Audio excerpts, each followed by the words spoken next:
एक जगह अदालत में मामला है तो पेशी चलत रही है, केहू के कत्ल हो गए रहा, मर गए रहा कोनो मनई, तो जोन मनई रहा उसे जोन वकील पूछिन बहुत सवाल, और उसे कहिन ताजराते हिंद की दफ़ा फलाना के तहत तुमने उसका इरादतन कत्ल करने के लिए उस पर हमला किया। तो वो बेचारा समझे नहीं पाई कुछ और कह दे हाँ मालिक के। तबले एक जने हुआ अवधि वाले रहे हुए, कहिन कि आप गड़बड़ करत हो। अवधि में पूछो और उसे कहिन कि ये बताओ कि तो का मार डारे खातिर लाठी चलाए रहे हो? तो कहे नहीं बाबू बिल्कुल नहीं, और बच गए।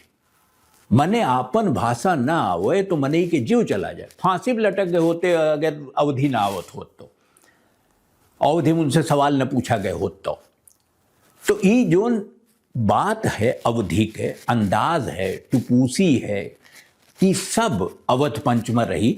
हालांकि ओकर मुख्य जोन फोकस है वो अवध पे है, अवधि पे है, अयोध्या पे है, और वहीं पे रही लगातार। टुपूसी ओके मेन हिस्सा न हुए, लेकिन वो तो अवध के जोन भाषा है, जोन संस्कृति है, ओके हिस्सा है, तो वो तो आई करी बीच में।